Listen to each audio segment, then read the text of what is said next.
അടുത്തത് binary stars. Binary stars എന്ന് പറഞ്ഞാൽ ഒറ്റ നോട്ടത്തിൽ നമുക്കൊരു സ്റ്റാറായിട്ട് തോന്നും. പക്ഷെ അത് നല്ല റെസൊല്യൂഷനുള്ള ഒരു ബൈനാക്കുലർ വെച്ച് നോക്കുന്ന സമയത്താണ് ഒന്നിലധികം സ്റ്റാർസ് ആയിട്ട് നമുക്കത് മനസ്സിലാവുക.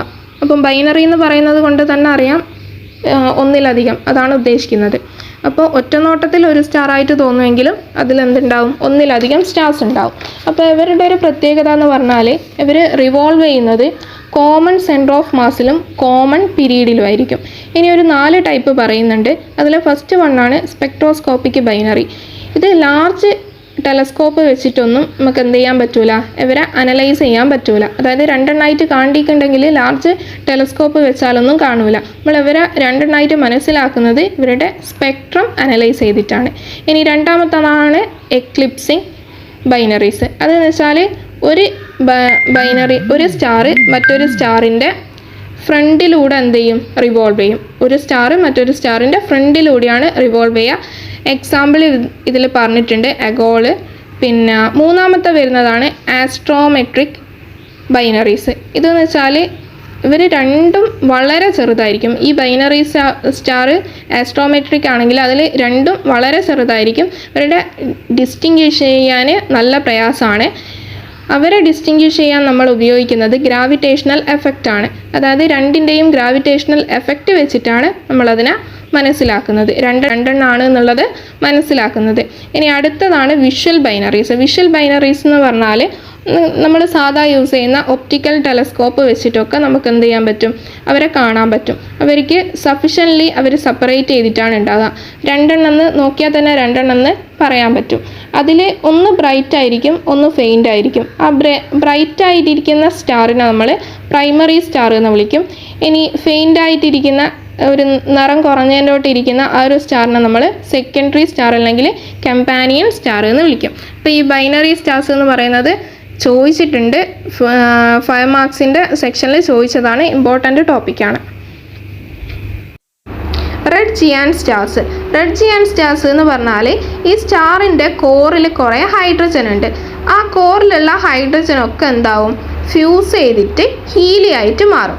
അതിനെയാണ് നമ്മൾ ന്യൂക്ലിയർ ഫ്യൂഷൻ പ്രോസസ്സ് എന്ന് പറയുന്നത്. ഹൈഡ്രജനൊക്കെ കമ്പൈൻ ചെയ്ത് ഹീലിയായിട്ട് മാറുന്ന പ്രോസസ്സാണ് ന്യൂക്ലിയർ ഫ്യൂഷൻ. അതെന്ത് ചെയ്യും, ഈ സ്റ്റാറിൻ്റെ കോറിൽ നടക്കും. അങ്ങനെ ഒരു നിശ്ചിത സമയം കഴിയുന്ന നേരം ഈ ഒരു ഹൈഡ്രജനൊക്കെ എന്തായിട്ട് മാറിയിട്ടുണ്ടാവും, ഹീലിയായിട്ട് മാറിയിട്ടുണ്ടാവും. അങ്ങനെ ഹൈഡ്രജനൊക്കെ ഹീലിയായിട്ട് മാറിക്കഴിഞ്ഞാൽ അവിടെ എന്ത് ചെയ്യും, ഫർദർ എനർജി പ്രൊഡക്ഷൻ നടക്കാണ്ടാവും. അങ്ങനെ എനർജി പ്രൊഡക്ഷൻ നടക്കാണ്ട് നിന്നാൽ ഈ ഒരു കോറിൽ ചുറ്റുമുള്ള ഷെൽ ഹൈഡ്രജൻ എന്ത് ചെയ്യും, ബേൺ ചെയ്യും. അങ്ങനെ എനർജി പ്രൊഡ്യൂസ് ചെയ്യും. ഇനി ഈ ഒരു കോറിലുള്ള ഹൈഡ്രജൻ കംപ്ലീറ്റ് ഹീലിയായിട്ട് മാറിക്കഴിഞ്ഞാൽ ഈ കോർ എന്ത് ചെയ്യും, കൺട്രാക്ട് ചെയ്യാൻ തുടങ്ങും. അതുപോലെ ഔട്ടർ ലെയർ എന്ത് ചെയ്യാൻ തുടങ്ങും, എക്സ്പാൻഡ് ചെയ്യാനും തുടങ്ങും. കോറ് കൺട്രാക്ട് ചെയ്യും, ഔട്ടർ ലെയർ എക്സ്പാൻഡ് ചെയ്യും. ഔട്ടർ ലെയർ എക്സ്പാൻഡ് ചെയ്യുന്ന സമയത്ത് അവിടെ ഔട്ടർ ലെയർ എന്താവും, കൂളാവും. അങ്ങനെ കൂളായിട്ട് ആ ഒരു ഔട്ടർ ലെയർ റെഡിഷ് കളറിൽ ഗ്ലോ ചെയ്യാൻ തുടങ്ങും. റെഡിഷ് കളറിൽ അത് തിളങ്ങാൻ തുടങ്ങും. ഇതിനെയാണ് നമ്മൾ എന്തെന്ന് പറയുന്നത്, റെഡ് ജിയാൻഡ് സ്റ്റാർ എന്ന് പറയുന്നത്. ഈ ഒരു ഫിഗറും ആ ഒരു എക്സ്പ്ലനേഷനും കൂടിയും കൊടുത്താൽ മതി. ഇതൊരു 5 മാർക്സ് ക്വസ്റ്റ്യനിലും അതുപോലെ 3 മാർക്ക് ക്വസ്റ്റ്യനിലാണ് കാണൽ. ഇതിൻ്റെ കൂടെ തന്നെ പറയാൻ പറ്റിയൊരു ടോപ്പിക്കാണ് ഹീലിയം ബേണിംഗ്, ഹീലിയം ഫ്ലാഷ് എന്ന് പറയുന്നത്. അതായത് റെഡ് ജിയാൻ സ്റ്റാർസ് ആയിക്കഴിഞ്ഞാൽ അതിൻ്റെ കോറിൽ കംപ്ലീറ്റ് ഹീലിയാണ് ഉള്ളത്. അപ്പോൾ അടുത്ത കത്താനുള്ള ഫ്യൂവൽ എന്ന് പറയുന്നത് ആ ഒരു ഹീലിയാണ്. അപ്പോൾ ഈ ടെമ്പറേച്ചർ കൂടിക്കൊണ്ട് വന്നാൽ ഹീലിയം കൊളംബ് റിപ്പൽഷനൊക്കെ ഓവർകം ചെയ്തിട്ട് എന്ത് ചെയ്യും, ഫ്യൂസ് ചെയ്യാൻ തുടങ്ങും. അപ്പോൾ ഇതിലെന്താ നടക്കുന്നതെന്ന് വെച്ചാൽ 2 ഹീലിയം കമ്പൈൻ ചെയ്തിട്ട് ബെർലി ആയിട്ട് മാറും. ഇനി ഒരു ബെർലിയും ഒരു ഹീലിയം കമ്പൈൻ ചെയ്തിട്ട് കാർബൺ 12 ആയിട്ട് മാറും.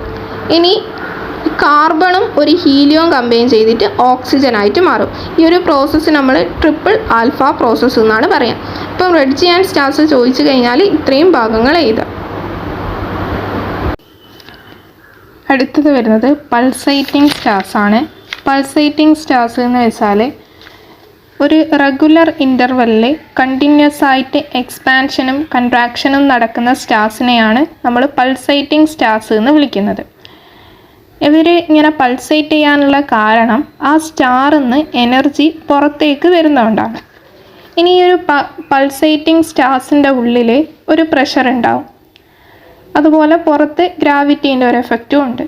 ഇനിയിപ്പം ഈ പൾസേറ്റിംഗ് സ്റ്റാർസിൻ്റെ ഉള്ളിലുള്ള പ്രഷർ ഈ പുറത്തുള്ള ഗ്രാവിറ്റീനേക്കാൾ കൂടിക്കഴിഞ്ഞാൽ ഈ ഒരു പൾസേറ്റിംഗ് സ്റ്റാർസ് എക്സ്പാൻഡ് ചെയ്യാൻ തുടങ്ങും. ഇനി ഒരു ടൈമിൽ ഈ ഒരു ഗ്രാവിറ്റിയും ആ ഉള്ളിലത്തെ പ്രഷറും ഇക്വിലിബ്രിയത്തിൽ വന്നാൽ കൂടി ഇനേർഷ്യ കാരണം എന്ത് ചെയ്യും, ഈ ഒരു പൾസേറ്റിംഗ് സ്റ്റാർസ് എക്സ്പാൻഡ് ചെയ്യാൻ തുടങ്ങും. ഇനേർഷ്യ എന്ന് പറയുമ്പം അതേത് സ്റ്റേറ്റിലാണോ ഉള്ളത് ആ സ്റ്റേറ്റ് തന്നെ കണ്ടിന്യൂ ചെയ്യാൻ തോന്നുന്ന ഇതിനെയാണ് നമ്മൾ ഇനേർഷ്യ എന്ന് പറയുന്നത്. ആ ഇനേർഷ്യ കാരണം ഇതെന്ത് ചെയ്യും, പ്രഷറും ഗ്രാവിറ്റിയും കൂടി ഇക്വിലിബ്രിയത്തിൽ വന്നാൽ കൂടി എന്ത് ചെയ്യും, ഈ ഒരു പൾസേറ്റിംഗ് സ്റ്റാർസ് എക്സ്പാൻഡ് ചെയ്യാൻ തുടങ്ങും. ഇനി ഈ ഒരു ഗ്രാവിറ്റി, പുറമേയുള്ള ഗ്രാവിറ്റി പ്രഷറിനേക്കാളും കൂടിക്കഴിഞ്ഞാൽ ഈ സ്റ്റാർ എന്ത് ചെയ്യും, പൾസേറ്റിംഗ് സ്റ്റാർസ് കൺട്രാക്ട് ചെയ്യാൻ തുടങ്ങും. ഇനി ഒരു പോയിന്റിൽ ഇത് രണ്ടും ബാലൻസ് ആയി എന്ന് വെക്കുക. ഈ ഗ്രാവിറ്റിയും അതുപോലെ തന്നെ ഉള്ളിലുള്ള പ്രഷറും ബാലൻസ് ആയാൽ കൂടി ഇനേർഷ്യ കാരണം എന്ത് ചെയ്യും, ഈ ഒരു പൾസേറ്റിംഗ് സ്റ്റാർസ് കൺട്രാക്ട് ചെയ്യാൻ തുടങ്ങും. അതുകൊണ്ടാണ് ഈ പൾസേറ്റിംഗ് സ്റ്റാർസിനെ നമ്മൾ റെഗുലർ ഇൻ്റർവെല്ലിൽ എക്സ്പാൻഷനും കൺട്രാക്ഷനും നടക്കുന്നതെന്ന് പറയുന്നത്. അപ്പോൾ അതിൽ മെയിനായിട്ട് ഓർമ്മിക്കേണ്ടത് പ്രഷറും ഉണ്ടാവും, ഒരു ഗ്രാവിറ്റിയും ഉണ്ടാവും. ആ പ്രഷർ ഗ്രാവിറ്റീനേക്കാളും കൂടിക്കഴിഞ്ഞാൽ എക്സ്പാൻഷനാണ് നടക്കുന്നത്. ഇനി ഗ്രാവിറ്റി പ്രഷറിനേക്കാളും കൂടിക്കഴിഞ്ഞാൽ അവിടെ കൺട്രാക്ഷനാണ് നടക്കുന്നത്. ഇത് രണ്ടും ബാലൻസ്ഡ് ആയാൽ കൂടി ഇനേർഷ്യ കാരണം എന്ത് ചെയ്യുന്നുണ്ട്, ഓരോ ടൈമിലും ഈ ഒരു എക്സ്പാൻഷനും കൺട്രാക്ഷനും ഇങ്ങനെ കണ്ടിന്യൂ ചെയ്തു പോവുകയാണ് ചെയ്യുന്നത്. അപ്പോൾ ആ ഒരു തരത്തിലുള്ള സ്റ്റാർസിനെയാണ് നമ്മൾ എന്തെന്ന് പറയുന്നത്, പൾസേറ്റിംഗ് സ്റ്റാർസ്. സിഫൈഡ് വേരിയബിൾസ്. ഈ സിഫൈഡ് വേരിയബിൾസ് എന്ന് പറയുമ്പം ഇതിന് ഹൈ ലുമിനോസിറ്റി ആയിരിക്കും. ഇനി ഇതിന് സിഫൈഡ് എന്നുള്ള പേര് വരാൻ കാരണം ഫസ്റ്റ് ഈ ടൈപ്പിലൊരു സ്റ്റാർ കണ്ടെത്തിയിരുന്നു. ആ സ്റ്റാറിൻ്റെ പേര് ആൽഫ സിഫൈഡ് എന്നാണ്. ആ ഒരു രീതിക്കാണ് ഇതിന് സിഫൈഡ് വേരിയബിൾസ് എന്നുള്ള പേര് വന്നത്. ഇനി ആ ഒരു ആൽഫ സിഫൈഡ് യെല്ലോ ജിയാൻഡ് ആയിട്ടുള്ളൊരു സ്റ്റാറാണ്. ഇനി ഈ ഒരു സിഫൈഡ് വേരിയബിൾസ് എന്ന് ആസ്ട്രോണമേഴ്സ് കണ്ടുപിടിച്ചൊരു പോയിൻ്റാണ്.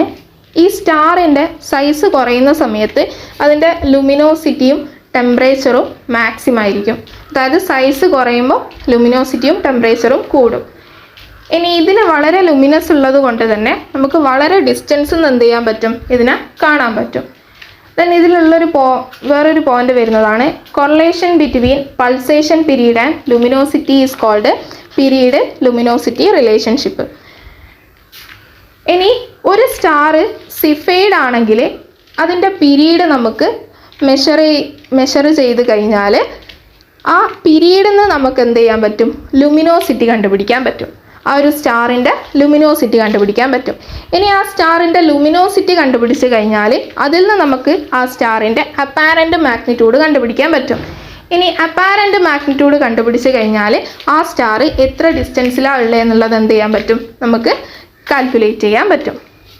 ഇനി ഈ ഒരു സിഫൈഡ് സ്റ്റാറിൻ്റെ പൾസേഷൻ റേറ്റ് നമ്മൾ ഡിറ്റർമൈൻ ചെയ്യുന്നത് ആ ഒരു സിഫൈഡ് സ്റ്റാറിൻ്റെ ഔട്ടർ ലെയറിലുള്ള മെറ്റൽ കണ്ടൻറ്റിൻ്റെ ബേസിലാണ്. എത്രത്തോളം മെറ്റൽ ഉണ്ട് ആ ഒരു രീതിക്കാണ് നമ്മൾ എന്ത് ചെയ്യുന്നത്, ആ ഒരു സിഫൈഡ് സ്റ്റാറിൻ്റെ പൾസേറ്റിംഗ് റേറ്റ് കണ്ടുപിടിക്കുന്നത്. ഈ സിഫൈഡ് വേരിയബിൾസ് എന്ന് പറഞ്ഞാൽ ഒരു പൾസേറ്റിംഗ് സ്റ്റാറാണ്. ഇനി ഈ ഒരു മെറ്റൽ കണ്ടൻറ് അനുസരിച്ചിട്ട് ഔട്ടർ ലെവലിലുള്ള സിഫൈഡ് വേരിയബിൾസിൻ്റെ മെറ്റൽ കണ്ടൻറ് അനുസരിച്ചിട്ട് രണ്ട് ടൈപ്പ് സിഫൈഡ് വേരിയബിൾസ് ഉണ്ട്. ഒന്നാമത്തതാണ് ടൈപ്പ് 1 സിഫൈഡ് വേരിയബിൾസ്, രണ്ടാമത്തതാണ് ടൈപ്പ് 2 സിഫൈഡ് വേരിയബിൾസ്. അതിൽ ടൈപ്പ് 1 സിഫൈഡ് വേരിയബിൾ എന്ന് പറയുമ്പോൾ മെറ്റൽ റിച്ച് ആയിട്ടുള്ള പോപ്പുലേഷൻ 1 സ്റ്റാർസ് ആണ് ടൈപ്പ് 1 സിഫൈഡ് വേരിയബിൾസ് വരിക. ഇനി ടൈപ്പ് 2 സിഫൈഡ് വേരിയബിൾസിൽ മെറ്റൽ പ്യുവർ ആയിട്ടുള്ള പോപ്പുലേഷൻ 2 സ്റ്റാർസ് ആണ് സിഫൈഡ് 2 വേരിയബിൾസിൽ വരിക.